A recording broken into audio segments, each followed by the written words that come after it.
Bonjour à tous. Le moment est venu de vivre un moment particulier, vous faire plonger dans mon monde. L'essentiel est invisible pour les yeux, il ne se voit qu'avec le cœur. Saint-Ex nous enseignait cela. Nous allons donc vous proposer dans cette petite heure qui va suivre de vous plonger dans le noir en vous chaussant des masques sur le nez qu'on va vous distribuer. Bon, l'idée n'est pas de tenir une heure, si certains ne tiennent pas une heure, mais d'apprécier combien la parole est essentielle et dès lors qu'on est privé de la vue, on se concentre davantage sur ce que l'on sent, ce que l'on entend, donc ce que l'on vit. La prochaine table ronde, on va vous la proposer en faisant un remake finalement, une petite pièce de théâtre peut-être, allez savoir ce que l'on vous réserve de La Belle et la Bête.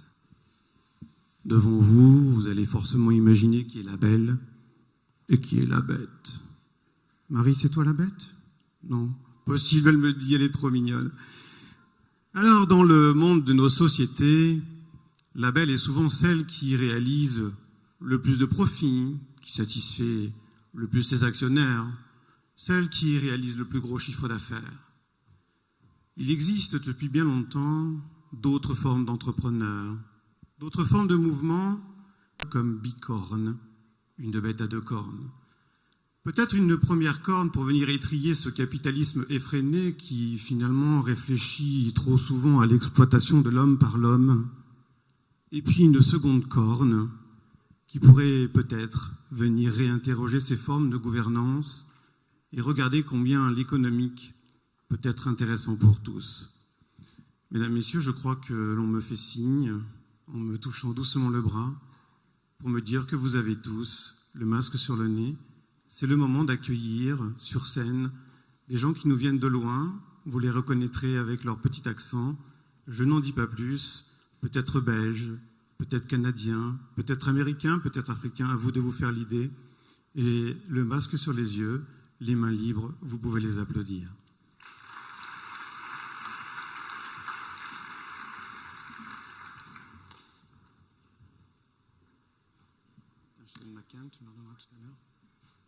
Le temps pour moi de m'installer. Alors, ce mouvement Bicorp est né il y a quelque temps déjà, on parle des années de 2006, où finalement, 3 Américains se sont dit qu'ils n'étaient pas seuls en se rencontrant et qu'ils avaient une vision du monde économique particulière, une vision où finalement, l'intérêt de la richesse n'était pas le cœur de leur projet. Ils se sont réunis et donc ont imaginé un mouvement qu'ils ont appelé Bicorp. À quoi sert d'être la plus belle du monde et pourquoi ne pas être la plus belle pour le monde? Annie, vous êtes la marraine. Je me permettrai de vous tutoyer si vous le voulez bien autour de cette table. Donc, chère Annie, tu es la marraine de cette journée et tu es tombée dans le mouvement Bicorp, un peu comme on peut tomber dans une potion magique. Et tu as tenu à ce que ton entreprise, dont tu vas nous parler, s'inscrive dans cette démarche. Et tu vas nous expliquer si c'est plus par mode, plus par il fallait faire, ou est-ce que c'est une conviction personnelle et comment tu l'as structurée. Mais est-ce que tu pourrais par avant te présenter, Annie? Je préfère que les gens se présentent plutôt que dire des choses qui ne seraient que factuelles. Il est meilleur de les exprimer soi-même. Je t'écoute, on t'écoute. Alors bonjour à tout le monde. C'est assez impressionnant de vous voir tous les yeux cachés derrière ce bandeau. Je suis Annie Rouleau, mère de famille de 2 enfants, 9 ans et 11 ans. À l'âge de 43 ans, j'ai décidé de fonder mon entreprise et c'était une chance inouïe à 40 ans de partir une nouvelle entreprise parce que j'avais l'impression que je pouvais le faire sur ma chaîne de valeur. Enfin, je me suis permise j'avais le courage de bâtir une entreprise qui ferait du sens pour moi et qui pourrait aussi faire du sens pour les générations à venir. Alors, elle fait quoi ton entreprise, Annie? Dis-nous. Mon entreprise, aujourd'hui, j'ai décidé d'avoir comme mission de redéfinir la notion de la propreté. Alors, comment je m'y prends? C'est en créant des produits corporels, des détergents, des nettoyants naturels, biodégradables, mais je ne pouvais pas être une entreprise de savon conventionnelle parce qu'une entreprise de savon dit une entreprise de plastique. Et vous, dans la salle Petit Prince, ça fait 20 ans qu'on parle d'empreinte de carbone. Eh bien, les 20 prochaines années, vous aurez à parler d'empreinte de plastique, d'emballage. Alors, nous, on redéfinit l'éco-conception pour limiter notre empreinte de plastique. Donc, tu es dans l'économique, on va dire, un peu durable. Alors, est-ce que finalement, ta société se limiterait à ça? Ou est-ce que dans le mouvement Bicorp, et peut-être davantage toi au départ, tu as une autre façon de manager? Est-ce que tu conçois la relation aux différents acteurs, c'est peut-être tes fournisseurs, tes clients et ainsi de suite, de manière différente qu'une entreprise ordinaire? Bien, je pense que la certification Bicorp, c'était une excuse de structurer la fondation de mon entreprise. Quand j'ai eu connaissance de Bicorp il y a 4 ans, et il y a 3 ans, je me suis mise dans cette certification-là, ça répondait à 100% à mes valeurs. Donc, de pouvoir construire une entreprise sur des valeurs de transparence, sur des valeurs d'inclusivité et sur des valeurs de bienveillance, bien, ça me permettait de revoir le modèle d'affaires, m'assurer autant de la transparence dans la gouvernance, la transparence dans mes produits, donc dire à tout le monde les ingrédients, dire à tout le monde la provenance des produits. C'était important pour moi. Aujourd'hui, on a des politiques d'approvisionnement responsable où mon fournisseur, à 90%, est à l'intérieur de 500 km. Donc, c'est toutes des pratiques qu'on met en place dans notre entreprise pour mieux gérer. Annie, si demain tu avais un marché loin, qu'est-ce que tu ferais? Tu t'exporterais? Du coup, tu ne viendrais plus Bicorp? Non. J'ai déjà un marché loin. Je viens déjà d'expédier à Hong Kong. J'expédie aux États-Unis. Mais ne serait-ce que pour le temps de développer le marché, une fois que le marché sera développé, bien, il y aura des gens qui fabriqueront là-bas. Mon père m'a élevé en me disant, si un Canadien achète un produit, un Canadien fabrique le produit. Si c'est aux États-Unis, bien, si c'est un Américain qui achète, c'est un Américain qui fabriquera. Donc, je veux maintenir cette proximité et le côté d'économie locale. On a parlé donc de l'emballage, Annie, auquel tu vas avoir une attention particulière, mais les produits qui sont dedans, est-ce que tu réfléchis aussi à ce que la cosmétique ait un caractère particulier ou finalement, bon, l'emballage, ça suffit, et puis bon, voilà, pour être Bicorp, pourvu qu'on en fasse un petit peu, ce sera suffisant? Non, on a dépassé. On est à l'urgence de revoir entièrement nos modèles d'affaires pour offrir, oui, des produits qui sont meilleurs pour la santé et meilleurs pour la planète, mais il faut revoir aussi l'éco-conception. Donc, on est dans cette dynamique. Alors, ma question du début, c'est: es-tu tombé dans la marmite? Est-ce que c'est une raison économique et commerciale qui te pousse à ça? Comment est-ce que tu es devenu Bicorp finalement? Bien, je suis devenue Bicorp parce que ça faisait partie de mon cheminement. Je voulais à tout prix grandir une entreprise sur des bases solides, comme j'ai expliqué, que ce soit la transparence, l'inclusivité, que ce soit la bienveillance. De bâtir une entreprise avec des employés qui ont envie de travailler pour mon projet, qui ont envie de participer parce que notre impact est positif.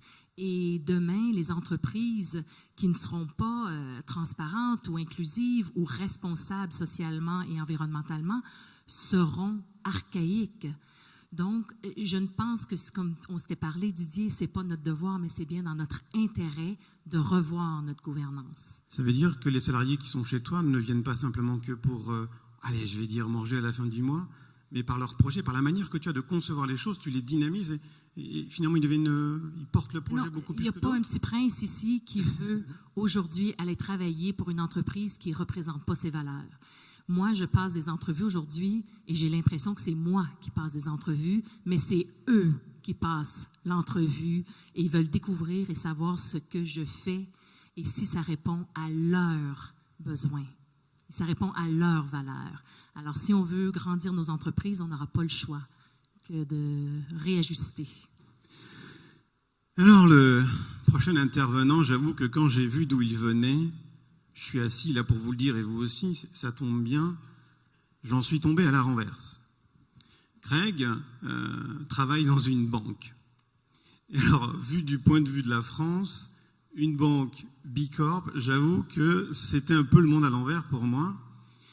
Alors je l'ai appelé, de manière un peu provoque, ceux qui me connaissent, j'aime mettre un peu de poil à gratter, et je me suis demandé, mais bon sang, qu'est-ce que la finance vient foutre là-dedans ?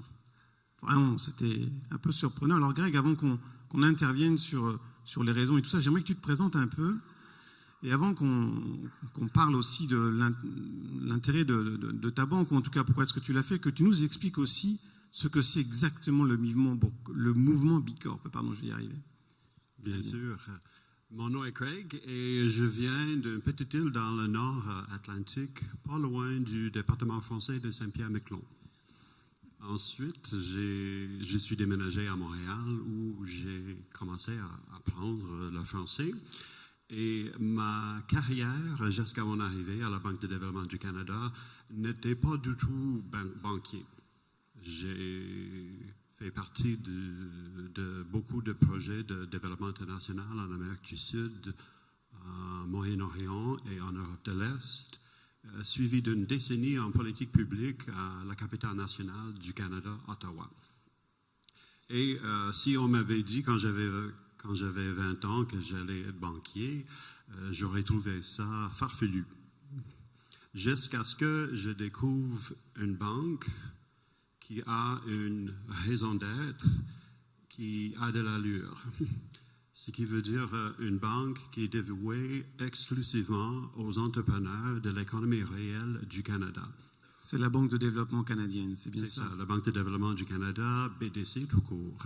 Donc, une banque dévouée exclusivement aux entrepreneurs, qui comprend bien sûr des entrepreneurs comme Annie. 56 000 entrepreneurs, vous suivez, je crois, c'est cela? C'est ça, 56 000 clients. On va y revenir après. Alors, Bicorp, c'est quoi? Est-ce que tu peux nous expliquer d'où ça vient, de quoi c'est composé, comment est-ce que ça fonctionne? Bien sûr, c'est avant tout un mouvement de gens. Il ne s'agit pas de nouvelles idées qui captent l'imagination, c'est un mouvement de gens et leur seule caractéristique qui les définit, c'est leur croyance en ce qui concerne la raison d'être de leur compagnie. Ils visent la création d'une valeur plus large et sociétale, tout simple. La certification B Corp, c'est assez nouveau, c'est né il y a 10 ans aux États-Unis, et c'est différent de façon catégorique et donc est plus puissant que toute autre certification de même nature. C'est avant tout l'obligation de la certification à rendre explicite la raison d'être légale de la compagnie. Donc, tu ouvres, lors de la certification, la charte gouvernante de la coopération et tu ajoutes la notion explicite « cette compagnie a comme raison d'être la création de valeur plus large ». Et cette compagnie répond aux parties prenantes qui comprend bien sûr ou qui inclut l'actionnaire, mais qui ne le déifie pas. Bicorp, ça veut dire quoi? B veut dire beneficial. Et le terme beneficial en anglais, je crois qu'elle a un sens plus large en anglais qu'en français. Et beneficial veut dire beneficial pour tout le monde. Bénéfique pour tout le monde. Corp pour corporation, c'est ça? C'est ça. C'est une certification qui est ouverte qu'aux entreprises, donc qu'aux bêtes commerciales, et qui oblige le passage assez ardu d'une évaluation de rendement de la compagnie, le changement légal que je viens de mentionner, et c'est une certification qui doit se refaire tous les 3 ans. Et si tu ne réussis pas, tu tombes de la liste publique des B Corp du monde. Comment on fait pour devenir B Corp? Alors, tu parlais d'une certification. Comment est-ce que ça fonctionne? C'est simple. Tu te sers de Google, tu trouves le site web de l'organisation. Tu trouves un questionnaire de 200 questions en ligne, confidentiel et gratuit. tu réponds aux questions et tu envoies ces réponses à la boîte aux États-Unis qui les scrute, quoi. Par la suite, tu es obligé de fournir, bien sûr, quelques preuves pour substantier, si tu veux, tes réponses. Et il faut faire preuve aussi du changement légal. Et là, si tu obtiens une note de 80 sur 200 et tu fais le changement légal à la charte gouvernante de ta compagnie, tu es B Corp pour 3 ans. B Corp, c'est une société, j'imagine, qui est derrière tout ça, ou est-ce que... Oui, il y a un OBNL derrière tout ça. C'est une ONG, hein? Oui. Donc une ONG qui a été créée et donc qui délivre le label. Les créateurs, déjà à l'origine, avaient évidemment intelligemment pensé la chose. La peur que le label devienne un élément commercial était élément sous-jacent. Et donc, ils ont eu cette sagesse de créer cette ONG qui est B-Label, je crois, B-Lab, hein, c'est ça? C'est ça, B-Lab. Et donc, c'est B-Lab qui a prêt à des représentations au niveau de différents continents ou différentes nations pour organiser ça. Alors, toi, tu es, je crois, pour le Canada, la personne qui met en œuvre, qui aide à l'accompagnement donc, de ce mouvement B Corp, de le développer. Comment est-ce que ça fonctionne sur le territoire? Sur le territoire, ça fonctionne de plusieurs façons. Pour nous, c'est le fun et c'est facile.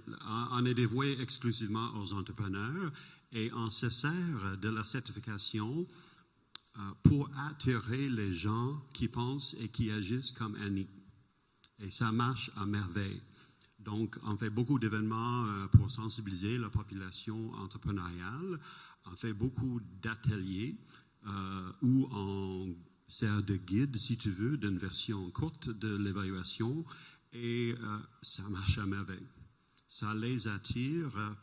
Ça n'oblige pas les gens qui pensent de façon conventionnelle à faire quoi que ce soit. Et le mouvement B Corp au Canada, ça pousse, ça croît. Et maintenant, il y en a dans une 50aine de pays dédiés. C'est 2500 personnes, France aussi. 2000 structures. En France, on a une petite cinquantaine, un peu moins de 50, effectivement. Une cinquantaine de pays.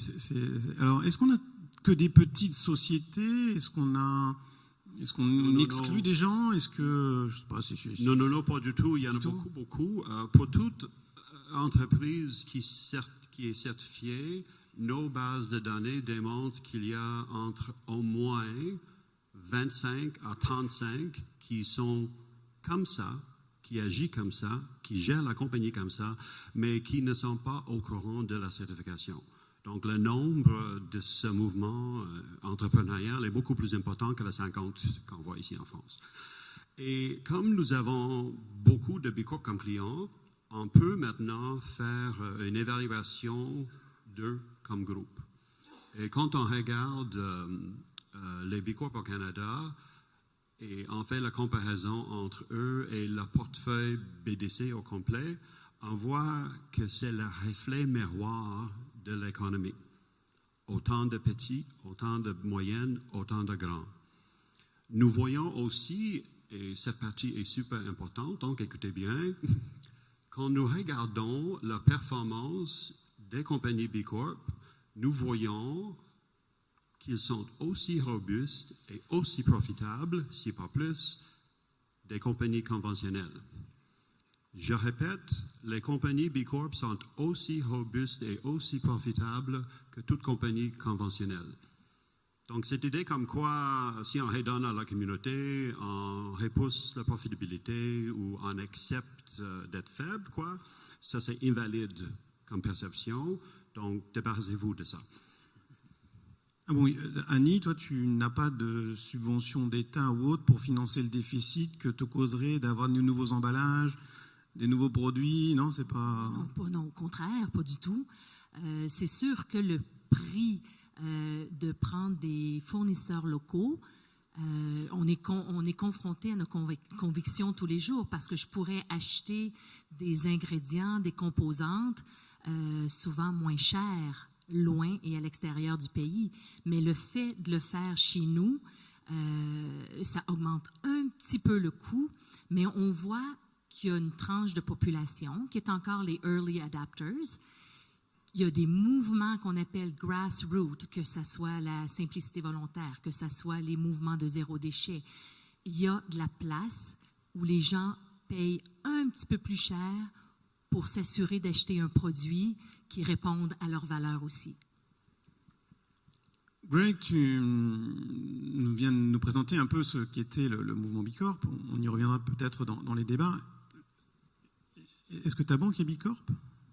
Bien sûr. Alors, Bien sûr, nous sommes Bicorp depuis 6 ans. Depuis 6 ans? Avec une note de 98, qui est pas Bravo! Bon, c'est pas la peine de frimer devant tout le monde.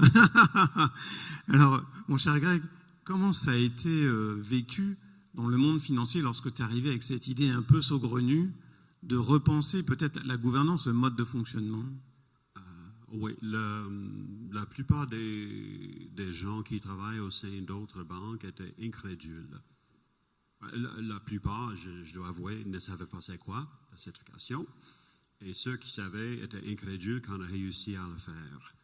Mais cette réaction est compréhensible que dans la mesure où on voit qu'ils ne se rendaient pas compte que BDC a une raison d'être qui n'est pas de l'argent. L'argent, pour nous, c'est le comment. Le quoi, ce sont les entrepreneurs. Donc, pour être admissible à la certification, il faut avoir la raison d'être qui n'est pas l'argent. Bien sûr, il y en a de l'argent, mais le but, ce sont les gens comme Annie. Donc, dans le secteur financier, c'était l'ignorance, l'incrédulité et chez certains, choc total. Tu as eu du mal à convaincre tes responsables de basculer dans ce mouvement-là ou finalement c'était déjà tellement dans la veine, dans la vie de l'entreprise que ça n'a pas été une difficulté? Pas vraiment. Certains, oui. Mais quand tu arrives à l'équipe de haute gestion et tu leur expliques c'est quoi le mouvement, quand ils apprennent que c'est un mouvement entrepreneurial, les cerveaux s'ouvrent. Et quand tu leur dis qu'on va être la seule au Canada, on peut y renoncer ou on peut l'annoncer demain si tu veux. Et ils sont vite à dire sortons les trompettes, on l'annonce. Donc, non, pas beaucoup de misère à le faire.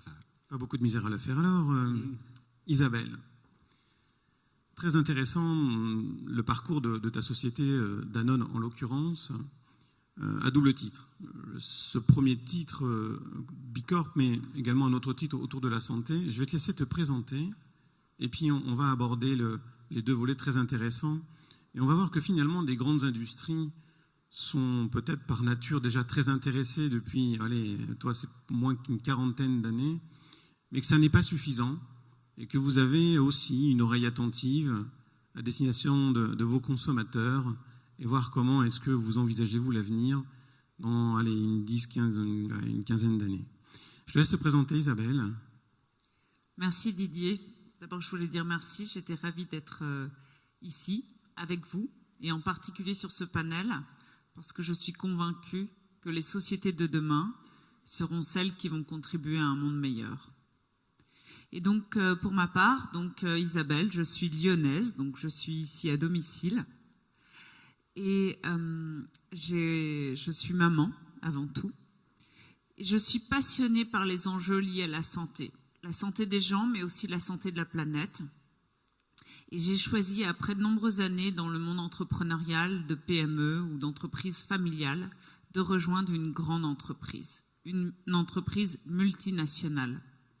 Mais pas n'importe laquelle, en fait. Danone. Pourquoi Danone? Parce que le projet de Danone, c'est avant tout la santé par l'alimentation. C'est la seule entreprise de cette taille, de cette empreinte, à avoir choisi 88% de ses produits comme étant des produits sains, recommandés par les autorités de santé publique.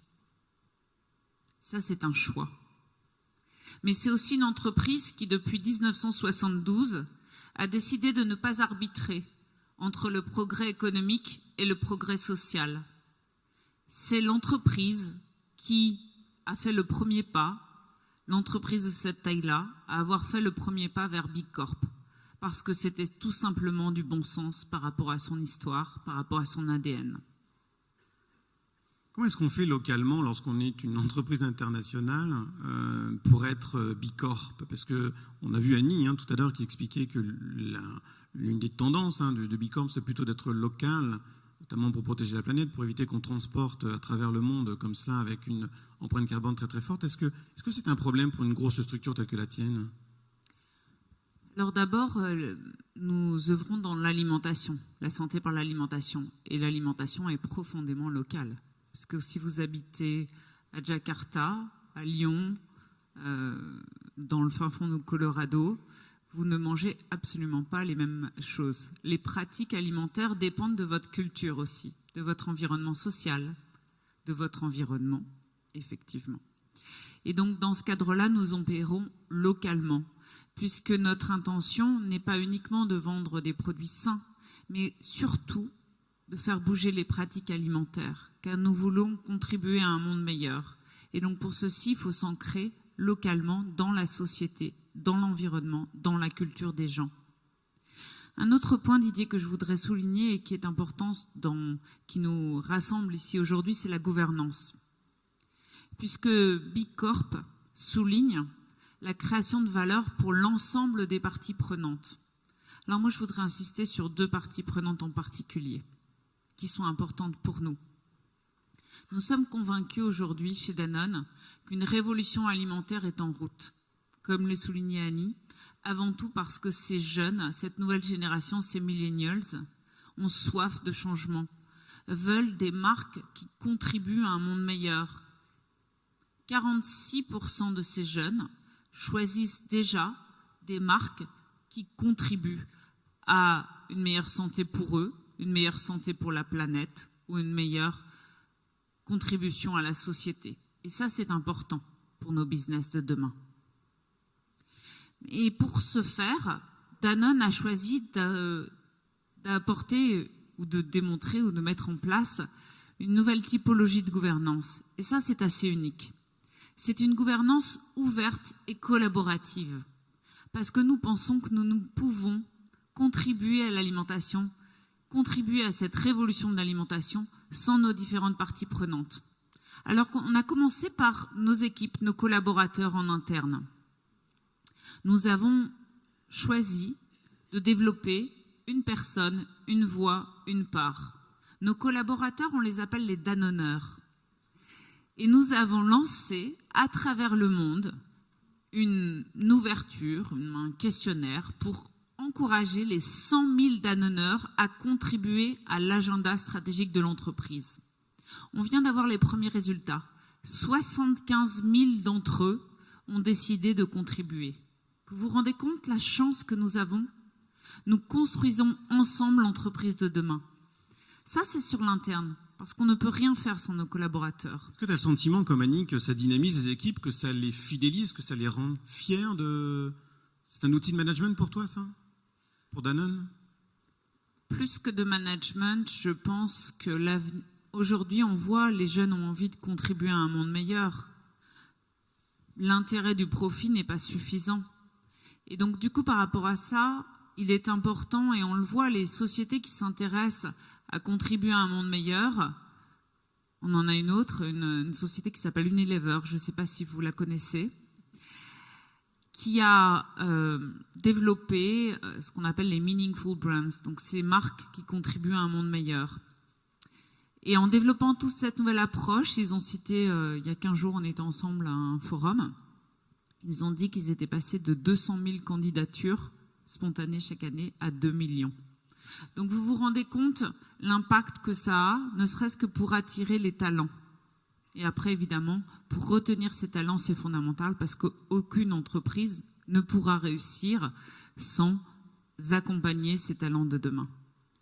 Alors, j'avais donné tout à l'heure l'idée de mettre son masque. Je n'ai pas donné de règle quant au fait de l'enlever. Persuadé qu'au bout de 5 minutes, tout le monde allait s'en débarrasser. Vous l'avez encore pour beaucoup d'entre vous sur le nez. Eh bien, c'est peut-être le moment, si vous le souhaitez ou pas, de l'enlever pour regarder les gens qui sont sur scène. En tout cas, je vous remercie d'avoir tenu aussi longtemps. Je ne sais pas si c'était un supplice ou finalement une raison. Un très, très grand merci à vous. Vous voyez comme le regard est extrêmement prégnant, puisqu'en vous voyant sur scène, ils vous applaudissent pour la 2e fois. C'est un truc qui est génial, c'est que du coup, quand on ne voit pas, eh bien, on peut être applaudi. Quand on voit, quand on passe, du fait de ne pas voir, on est applaudi 2 fois. Donc c'est super. Merci à toi, Virginie.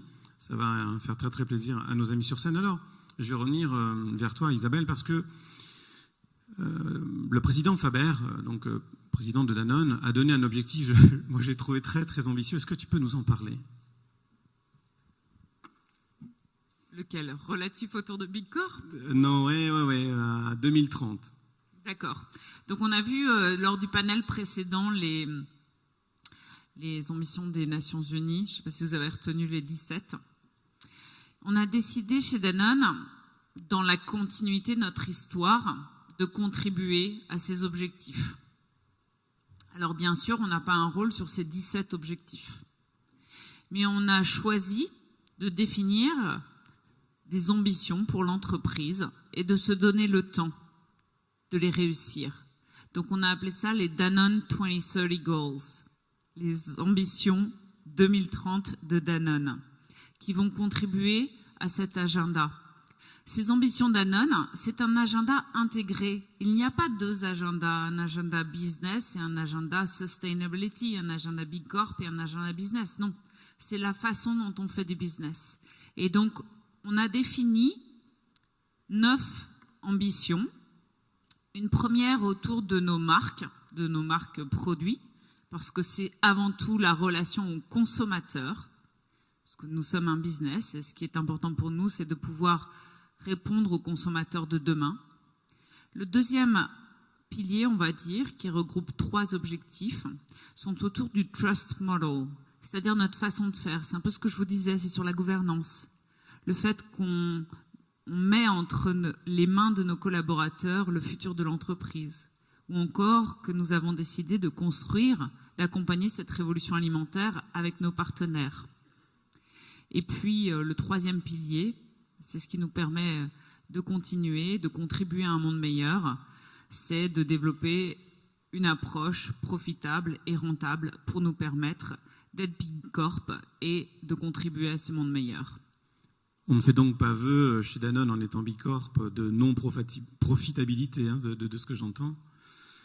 Alors, tu as eu un propos que moi j'ai trouvé exceptionnel, de réalisme de mon point de vue, mais je ne demande pas à tout le monde de le partager. C'était sur le devenir du business de demain et de ces mouvements Bicorp ou d'autres, mais on est là pour parler de Bicorp, et de l'impact qu'ils vont avoir dans le business à 2030-2040. Est-ce que tu peux nous en parler sur la viabilité finalement des business ou non, de ceux qui prendront ce virage ou non?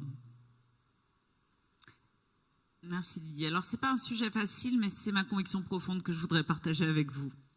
D'abord, je crois fondamentalement au rôle des entreprises. C'est pour ça que nous sommes ici sur scène, et Bicorp, c'est vraiment... Il n'y a pas de traduction, on se posait la question en amont de cette table ronde, quelle est la traduction française? Il n'y en a pas aujourd'hui. Bicorp, c'est Business as a Force for Good, c'est-à-dire les entreprises comme raison d'être, ou les entreprises comme force du bien, ou les entreprises qui contribuent à un monde meilleur. Oui, je suis convaincue que les entreprises sont la voie de la transformation. Ça, c'est le premier point. Et pour vous avez vu...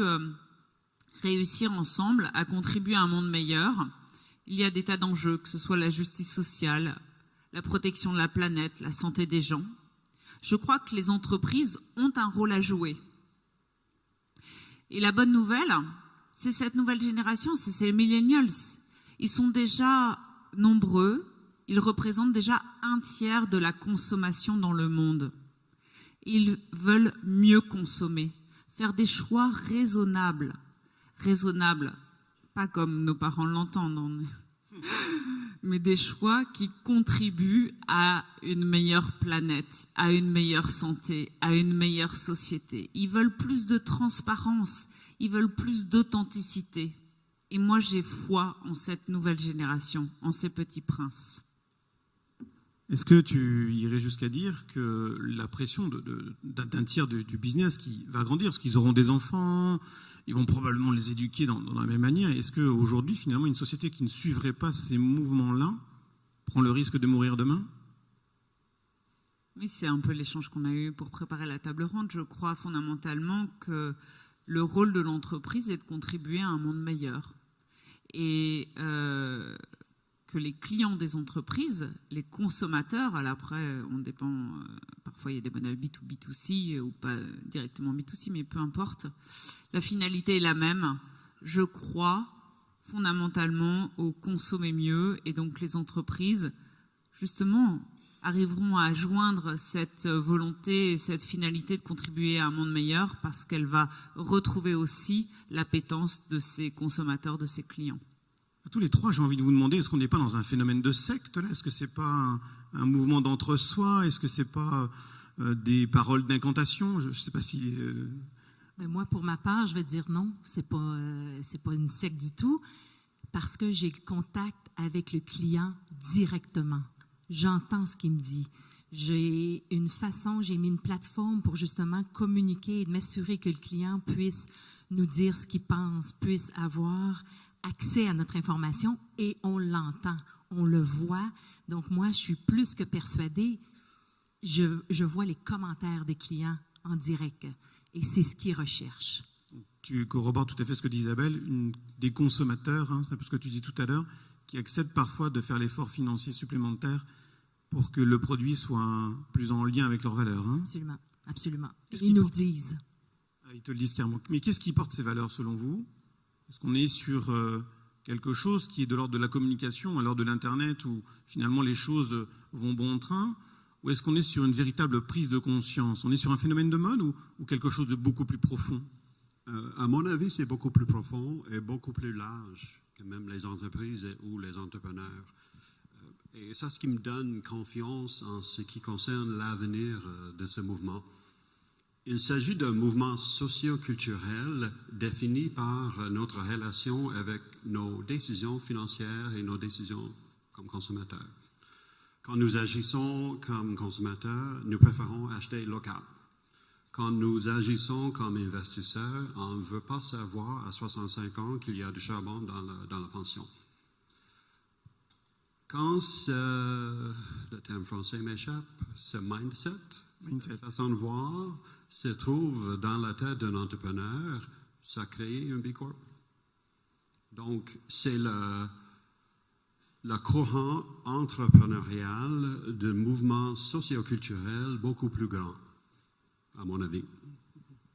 Isabelle? Je pense que c'est un début. Je pense que c'est une aventure. Alors, ce n'est pas statique. On apprend en marchant. Mais je suis convaincue fondamentalement que c'est le monde de demain. Et nous retrouverons rendez-vous dans 10 ans, comme on dit. Rendez-vous dans 10 ans et je suis convaincue que ce mouvement Big Corp aura atteint ou d'autres labels peut-être auront fait des petits. Je suis d'accord avec Isabelle parce qu'il y a 5 ans, quand on a commencé, nous, à parler de Big Corp autour de nous, ils étaient 2 dans la salle. Aujourd'hui, on est capable de parler de Big Corp avec Danone. Et vous avez un impact énorme parce que votre portée, elle est internationale. Donc, vous êtes la voix de nous, petits entrepreneurs, qui essayons de faire le maximum, mais on ne peut pas exporter de la même façon que vous. Alors, c'est assez fabuleux de vous entendre. Alors, est-ce que une entreprise fortement polluante, je ne vais pas donner de nom aujourd'hui, mais on a sûrement quelques noms en tête, peut caresser l'espoir d'être B Corp, ou est-ce que finalement elle va devoir tout le temps lutter contre ce mouvement au risque d'être pointé comme étant plus la belle, aux bénéfices exceptionnels, mais plutôt la bête à éviter? Moi, je dirais que la certification est un mouvement qui accepte des degrés de beauté. Ce n'est pas un mouvement perfectionniste de consultante. C'est un mouvement de gens comme Annie et comme les fondateurs de Danone qui veulent que leur compagnie aide à créer un meilleur monde. Il n'y a pas de score parfait. Par exemple, nous, la banque, les 200 questions auxquelles j'ai fait référence tantôt sont divisées en 5 catégories. En gouvernance, super bonne note. Employé, super bonne note. Environnemental, Impact des produits et services, super bien élevé. Donc, il n'y a pas de compagnie parfaite. Il y aura toujours un petit ladder ici et là, mais c'est un mouvement de gens qui veulent s'améliorer. Et j'ai raison? Le voyez-vous comme ça? Je rejoins ton point de vue. Chez Danone, on s'est donné jusqu'à 2030 pour devenir une entreprise Big Corp. Aujourd'hui, on a commencé ce chemin, cette aventure. On a 11 entités qui sont Big Corp, 11 depuis hier. Donc, ça représente à peu près 30% de notre activité. Donc, on n'en est pas encore à 100%, c'est un chemin, mais on est fiers et heureux d'être sur ce chemin. Annie, tu veux peut-être réagir? Alors, dans le phénomène Bicorp, moi, quand j'ai lu Bicorp, en fait, je me suis intéressé depuis quelque temps. Je me suis dit, finalement, j'en suis un. Et finalement, j'en suis un. Je vais passer les tests, on va voir, je ne vais pas être prétentieux. Et finalement, je ne suis pas tout seul. Et ça y a eu un phénomène de groupe. Tu m'en as parlé, Greg, quand on a pu échanger. Est-ce que tu peux exposer à la salle les points dont tu m'as fait part, qui je trouve étaient hyper pertinents? Bien sûr. Comme il s'agit d'un mouvement de gens et pas le triomphe d'un nouveau business case développement durable 2.0, et donc ce qui déclenche la décision chez l'entrepreneur, ce n'est pas l'approche traditionnelle où on fait la liste des investissements requis et on fait la liste des retours auxquels on doit s'attendre et n'importe quel algorithme peut prendre la décision pour vous. Il s'agit d'une réaction humaine qui dit « Oh, j'ai une tribu, je ne savais pas. Moi, je fais partie de cette gang-là. » Et donc, il se joint au mouvement. Et à mon avis, ça le rend beaucoup plus puissant qu'une idée qu'on pousse, qu'une idée dont on fait la promotion, de l'information qu'on fournit pour essayer de convaincre les gens qui pensent de façon conventionnelle. Donc, c'est ce que nous voyons quand nous regardons les milliers d'entrepreneurs B Corp que nous voyons à la BDC. Les gouvernements, généralement, lorsqu'ils mettent en place des politiques publiques, envisagent plutôt cette économie, j'ai envie de dire, sociale et solidaire, comme étant la prérogative de mouvements plutôt associatifs, plutôt d'ONG ou ce genre de choses, et donc ouvre assez naturellement pour favoriser ces modes de développement, cette société qui va mieux prendre en compte les diversités, les pauvretés. Et dès lors qu'elle voit arriver une entreprise, ferme les marchés, ferme éventuellement les dotations, ferme les moyens de se développer. Je sais que tu avais quelques regrets sur ces thématiques. Alors nous, en France, on a depuis 2014 un statut qui s'appelle le statut ESUS, Économie sociale, utile et solidaire, qui s'inscrit dans cette nouvelle forme de gouvernance où finalement, avec quelques ajustements particuliers au niveau des statuts, on peut devenir une entreprise qui va pouvoir clairement afficher sa démarche, telle que tu en parles. Je crois que je te fais rêver, Craig, lorsque je te dis ça. On en parlait tout à l'heure. Et donc, c'est aujourd'hui reconnu par l'État français qu'une entreprise puisse être considérée comme étant du mouvement social et solidaire et accéder finalement à des moyens financiers qu'elle n'avait pas à l'époque. Et on a même aujourd'hui des mouvements en France de réorientation, j'ai envie de dire, de l'économie, des placements des particuliers vers ce champ de l'économie sociale et solidaire. Est-ce que tu peux nous dire un mot sur toi, Craig, au Canada, où est-ce que vous en êtes? Est-ce que tu as, au niveau de l'international, est-ce que c'est un mouvement qui, pour une fois, pourrait être impulsé par notre cher territoire de France, ou est-ce que c'est déjà très développé par ailleurs? Bonne question. J'espère avoir les bases d'une réponse. Ce qui complique la vie des élus et des décideurs, c'est les gens ne respectent plus les catégories historiques auxquelles on est habitué à les voir, dans lesquelles on est habitué à les voir. Quand on regarde les gens qui travaillent au secteur charitable, ils démontrent de plus en plus des qualités et des compétences que nous associons à tort qu'avec le secteur privé. De la rigueur, des procédures fermes, Et quand nous regardons le secteur privé, nous voyons de plus en plus de gens comme Annie, Danone et autres qui sont motivés par le désir de créer un bénéfice pour la société. Ce ne sont pas des robots qui visent les dividendes avant tout. Donc, ça confond les décideurs. Et au Canada, nous venons tout juste de terminer une étude exhaustive d'innovation sociale et financement social et on vient de suivre la France, je crois, à faire des investissements dans le secteur charitable, mais nous avons gardé à part les ANI, les B Corp, les personnes qui se servent de compagnies pour faire la même chose et on les encourage à se faire certifier.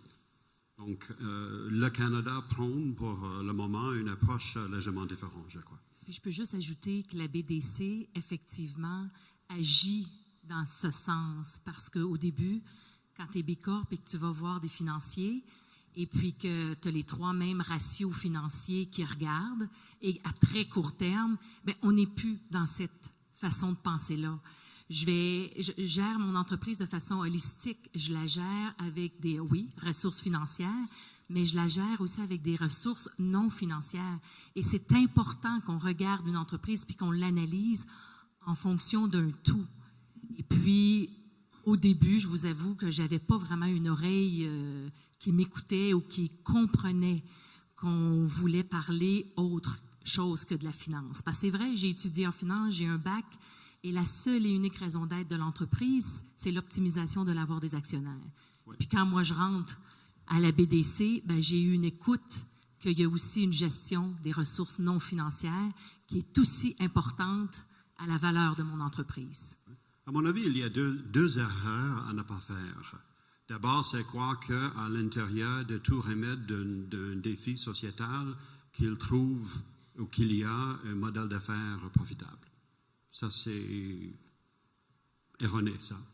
Il y a certaines choses pour lesquelles il faut payer tout simplement.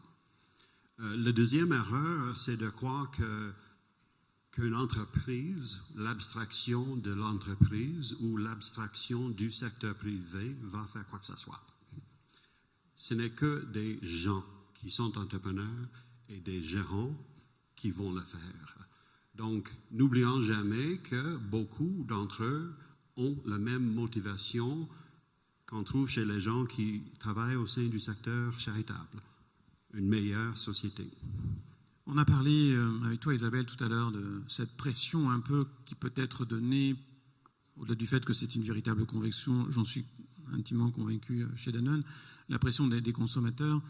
Est-ce que vous avez un programme particulier chez Danone ou dans d'autres structures dont tu aurais peut-être entendu parler, qui est, alors je ne vais pas dire une pression, mais une forme d'attention particulière ou peut-être d'accompagnement de vos fournisseurs?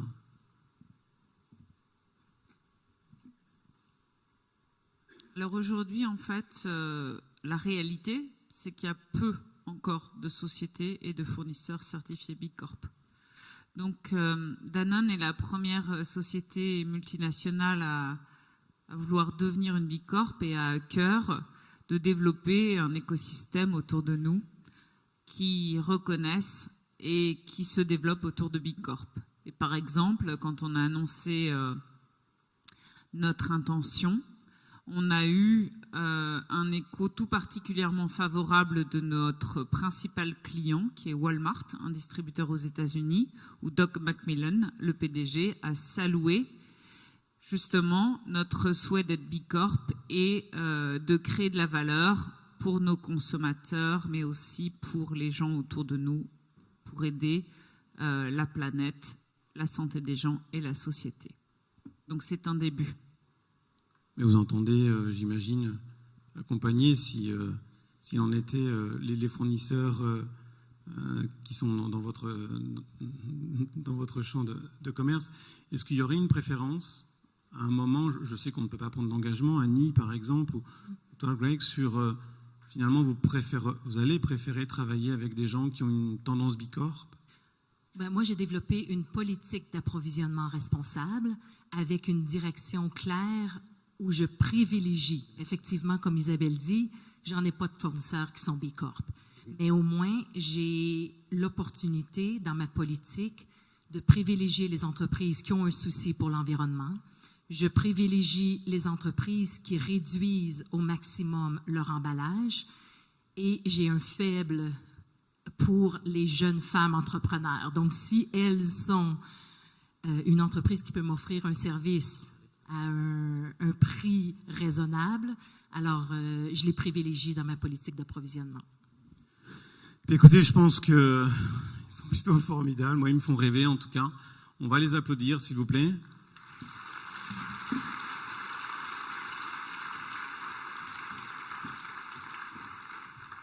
Nous arrivons au terme de cette table ronde que moi, je n'ai pas vu passer, mais ça ne vous surprendra pas. Plutôt passionné par le sujet.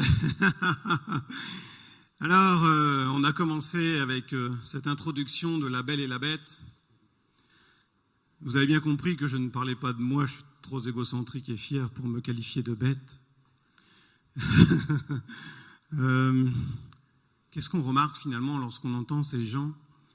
C'est que finalement, ce que l'on croyait être la belle va probablement non pas devenir la bête à chasser, mais va probablement réinterroger son mode de fonctionnement parce que notamment, vous les jeunes petits princes, avez cette vocation d'un monde meilleur. Alors, moi j'ai choisi inévitablement de suivre un chemin qui finalement, lorsque j'avais échangé avec vous, Craig, Isabelle, il y avait Yann aussi, Annie, m'avait inspiré quelque chose d'assez fort, qui était que je sentais beaucoup d'amour autour de cette façon de fonctionner, beaucoup d'amour vers les salariés, c'était quelque chose qui m'avait beaucoup marqué, vers, tu l'as dit Craig, les entrepreneurs, quelque part vos clients, Isabelle également a dit ce regard attentif à une bonne santé, beaucoup d'amour aussi dans la relation fournisseur et dans amour il y a aimer.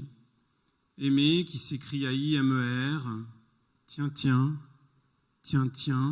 Marie, M-A-R-I-E. Un joli anagramme d'aimer, donc à vous les jeunes, à vous membres du public, mon chemin, ma belle, bien je vais lui donner le joli nom de Marie, qui depuis 2 ans m'accompagne régulièrement sur ces Happy Gov Day. Je pense qu'on peut l'applaudir. Merci à toi Marie.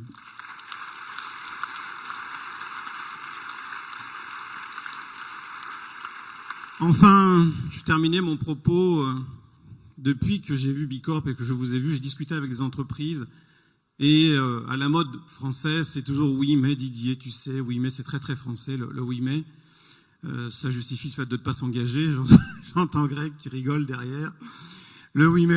Alors, moi je leur ai dit, écoutez, venez à Bicorp, venez aux Happy Gov Day, regardez, renseignez-vous, et vous verrez que ces entreprises, a priori, n'avaient rien pour pouvoir le faire, sauf qu'ils l'ont fait.